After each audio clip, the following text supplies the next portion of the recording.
They're fake. Everything's fake. It's weird. And so it's like, this is the clearest, like, fixed fight you're ever going to see. Look at this. That looks so fake. What just happened? He hit him with the left. I know. But watch it again. Let's watch it. it again. Look at this guy holding his hands up and watch. Watch this. He, like, literally shows him his chin. And just goes, like, and he goes down. It's also nuts, right? Just the fact that he's willing to fight the two-time heavyweight champion, former Olympic gold medalist. Yeah. A guy who's gigantic in his prime, built like a Greek god. Yeah. And you're going to stand, and he's a one-punch killer. And you're going to stand in front of that guy, and he avoided shots till the 6th round. He just started getting tired. Well, when you're on a platform like Netflix that turns one-part episodes into a 6-part series, why would you think that part of their entertainment model is to have a 30-second fight? Why? So something massive just dropped during Joe Rogan's latest podcast, and social media is going absolutely wild right now. We're diving into the Anthony Joshua Jake Paul situation, and honestly, if these allegations turn out to be legit, everything we think we know about this whole thing could be completely wrong. What I could have done better is a lot of things, 100%. In the fight game, you've seen the amazing fighters that have graced us over the last 100 years, and the expectations that we put on ourselves are immense, but I tried my best. Jake done well while it lasted, but if you remember what I said in the interview with Cameron, is fighting's not just physical, it's psychological. And when you understand the psychological warfare, I did say to you that, Jake, what's gonna happen? I'm gonna see a time when I'm gonna take your soul, and you're either gonna give up or you're gonna get knocked out. And unless you have that instinct, you just will never be a good fighter. So I wish that I could have knocked him out at the start, but as we saw tonight, Jake. Word is spreading like wildfire that Anthony Joshua dropped some serious bombshells, claiming Jake Paul actually approached him with bribe money before their fight went down. And get this, the request that supposedly came with it was something nobody could have predicted. This whole conversation apparently went down in private, and now boxing fans everywhere are seriously questioning whether influencer boxing has any real integrity left. And it's the way he did it that I was trying to tell people. I'm like, no, that was skillful. So like there's like boxing matches where you see two guys just slugging it out, one guy lands a punch, and yeah, he landed a good punch. What Jake did is he slid back and landed a punch. Yeah. It's like the athleticism along with the intelligence, the technique. I'm like, he's not even doing it that long. And he's also hyper competitive, even though he's wealthy. Yeah. You know, like you would assume that wealth would take away your drive for competition. Yeah. He's also nuts, right? Just the fact that he's willing to fight the two-time heavyweight champion, former Olympic gold medalist. Yeah. A guy who's gigantic in his prime, built like a Greek god. Yeah. And you're going to stand, and he's a one-punch killer. And you're going to stand in front of that guy, and he avoided shots till this. Here we go again with Joshua making statements that have people bringing up those same old questions about Jake Paul's biggest, most talked about fights. Are we looking at legitimate competition, or are these just really well-planned business arrangements disguised as actual sporting events? The entire combat sports community is stuck with this uncomfortable reality check that everyone's thinking but nobody wants to say out loud. Did we ever actually witness real fights, or have we just been watching really expensive theater marketed as authentic competition? Jake Paul posted on Twitter after the fight, jaw broken, heart and balls intact. That's a good thing. Time to rest, recover, and return to cruiserweight. I mean, he's coming out of it as if, well, yeah, I got battered in the end, but boy. That's what he will do. I mean, it depends what you think this was. I mean, I never felt it was anything other than entertainment. I'm not surprised that it, I mean, Anthony Joshua could have knocked Jake Paul out anytime he wanted to. He didn't want to. So why didn't he? Because, well, when you're on a platform like Netflix that turns one-part episodes into a 6-part series, why would you think that part of their entertainment model is to have a 30-second fight? Why? You watch a Netflix series, you can watch it and you can go, well, I get the gist of it. Why have you got to turn it into 10 episodes? Because I'm dying with boredom after episode. Are you telling me that Netflix probably emphasized, listen guys, take this as long. Now, Rogan definitely doesn't pull punches when he's breaking down what he sees in front of him. Even though Rogan was careful not to make any direct claims that could land him in hot water legally, he spent plenty of time questioning whether this entire fight was what it appeared to be, and he raised some really valid concerns. Jake Paul had a very healthy fear for his life while he was in there. He was running away. He was trying to get distance. Then he was trying to step in to win this contest. And then he's trying to get out of the way so that he doesn't get hurt again. He was fighting. He's got to go forward. So now he's clinched him. Now he's dropping down to his knees. He's going below the waist. He's getting a double leg position. Jake was fighting for his survival. You could see that this animal who's been caged and is just trying to make it through. It was incredible. And any boxer that wants to say, well, that wasn't high-level boxing, go ahead. I won't argue with you. But any human that says that wasn't a fight, yeah, it was a fight.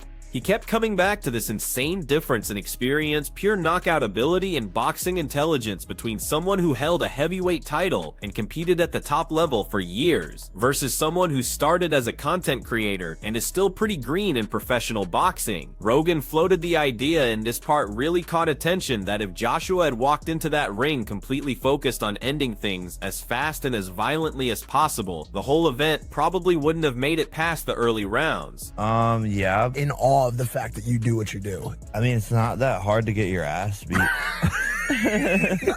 I won 2 rounds and then I got dropped. But it was a great experience. Like, I learned a lot in there. But I had him wobbled at one point. He hit you in the face, and not only did you not get knocked out, you dropped and said, wow. Wow, that was nice. I was on the ground. I was like, that was a good shot. Did he surprise you with his power? He surprised my jaw. It's literally snapped. It's What, like you- a baseball in there. But yeah, I mean, I told everyone, though, that I would do better than Francis, and that Francis kind of got no chin. So He also used this as a chance to talk about how today's combat sports are getting more and more shaped by entertainment companies and these incredible payouts that come with that territory. Sometimes the money incentive to drag a fight out and keep people entertained can actually be worth more than going for the quick, devastating finish. The business side has totally transformed how the sport operates, according to his analysis. You know, for me, in my opinion, I think it's scripted a little bit because, you know, up the weight difference, and, you know, Joshua is a former, you know, champion. And also, you know, he's current, he's active, you know, and this is going to be the first time that we see Paul, you know, fighting an active fighter. You know what I mean? We seen the Mike Tyson, that was all fun, that was cute, you know what I'm saying? It's fun and games and stuff, but now you're dealing with a real professional, you know, and so we'll see how it ends up you know, like I said, I think it's scripted, but, you know, we're gonna see. At the end of the day, I just want everybody to have fun. I want them to enjoy themselves, because we risk our lives for others' entertainment, and just go home safely, to be able to have memories and say we did a great job. This ties into something much bigger happening across combat sports right now, where traditional competition standards are clashing with modern entertainment demands. Simon Jordan threw even more gasoline on this controversy fire by stating something that plenty of people suspected but weren't bold enough to actually say, that Anthony Joshua had the ability to drop Jake Paul whenever he wanted during that entire fight, but made the conscious decision to hold back. Based on Jordan's breakdown, which he explained in pretty clear terms, the fight needed to be extended to meet Netflix's content requirements and their revenue model rather than following boxing's classic competitive framework. He argued that Joshua's punching power, his years competing at the elite level, and his technical precision were so much more advanced than Paul's current abilities that a rapid finish in round 1 or 2 would have completely destroyed the entertainment value and killed the viewership numbers Netflix was banking on. Instead, according to this theory, the match required multiple rounds, created drama and ongoing excitement to justify Netflix's huge financial commitment and the worldwide audience they were targeting. Even though Jordan didn't provide any solid evidence or insider details to support these claims, his statements definitely matched what a lot of viewers were already suspecting. When major money and streaming powerhouses like Netflix get directly involved in combat sports, the show value can quietly but systematically become more important than actual competitive integrity. This leaves people watching at home wondering afterward whether they just saw genuine sport or carefully crafted performance art. Charlie Sonnen came out swinging with his reaction to this fight, and his analysis was absolutely savage. He said point blank, this was not boxing, end of story. From Sonnen's viewpoint, as someone who knows the sport inside and out, what people saw that night had every surface level component of real boxing. The ring set up, the equipment, the round structure, the officials, but it was completely missing the core intensity, urgency, and genuine risk that actually makes boxing a legitimate competitive sport. He made a really strong case that authentic boxing championship caliber boxing is built on danger, immediate pressure, and this ever-present possibility that one wrong move could end everything instantly, and absolutely none of those crucial components existed in what he witnessed. Sun In pointed out that the rhythm felt artificial, the holding back seemed intentional, and the whole energy of the bout came across much more like a staged exhibition, something you might see at a fundraiser than a real fight between two people genuinely trying to hurt each other. While he was smart enough to avoid directly claiming anyone rigged results or planned outcomes which would open up serious legal problems, his point came through loud and clear to everyone listening. When top-level fighters obviously have the skills to finish a fight whenever they choose, but repeatedly decide against it, the outcome stops being real competition and becomes pure entertainment marketed as legitimate sport. He wrapped up with a statement that really drove the point home that was not a boxing match. It was something completely different.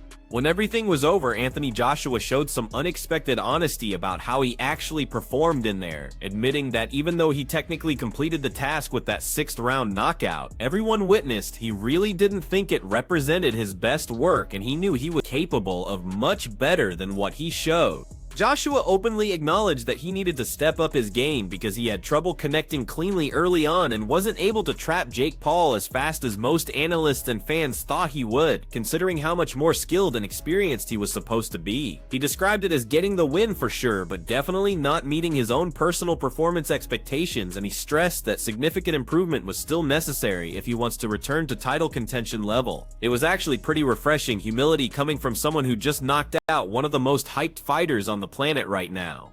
Despite getting knocked down, Jake Paul's promotional brilliance really came through here. Right after his major fight with Anthony Joshua wrapped up, Jake Paul didn't waste a single second shifting attention away from the defeat and onto his next target, making a bold challenge to former UFC heavyweight champion Francis Ngannou, who literally possesses some of the most terrifying knockout power in all of combat sports. During a post-fight interview that was obviously well rehearsed, Paul made it clear that he's prepared and eager to face the most dangerous competitors in combat sports, showing a very deliberate strategic pivot from influencer boxing into mixed martial arts crossover excitement, which is where the massive financial opportunities are these days. This call-out wasn't just random trash talk or wounded pride, it was smart and calculated, using all the mainstream buzz from the Joshua fight to establish himself as a credible challenger to one of MMA's most devastating punchers while keeping himself in the headline. People online responded with this fascinating combination of real anticipation and serious doubt, wondering if Paul could possibly survive Ngannou's world-class striking skills and grappling background that he built during his UFC career. But looking at it from Paul's business angle, and you really have to respect his understanding of how this industry works, the potential fight means another opportunity to control the news cycle for weeks, generate enormous pay-per-view revenue, and expand his brand even deeper into mainstream combat sports, while continuing his established strategy of stakes high-profile matchups that intentionally mix spectacle with sport in ways that keep everyone talking and spending money. Deontay Wilder absolutely unloaded when discussing the Anthony Joshua-Jake Paul situation, describing it as one of the strangest and most puzzling displays in recent boxing history. And coming from a fighter like Wilder, that criticism really means something. Wilder couldn't hide his shock that a former heavyweight champion like Joshua, someone who competed at the absolute peak of professional boxing, would actually agree to fight a social media personality, raising serious questions about both the sporting validity of this matchup and what really motivated Joshua to take the fight to begin with. While he recognized that obviously there's major entertainment appeal and these huge financial rewards that can't be dismissed, Wilder stated clearly that from a professional boxing perspective, from someone who held championship belts and killers throughout his career, this matchup felt completely artificial and inappropriate. He emphasized the massive difference in technical skill, professional experience, and natural knockout ability between these two fighters, and that gap becomes impossible to overlook when you truly understand what elite-level boxing requires. He also suggested, and this is what really got people's attention, that Joshua's overall game plan and performance might have been shaped by considerations that extend far beyond pure athletic competition. Things like media attention, streaming service demands, and financial arrangements rather than simply wanting to prove superior fighting ability. That's a pretty harsh judgment coming from someone who understands exactly what authentic championship boxing should look like.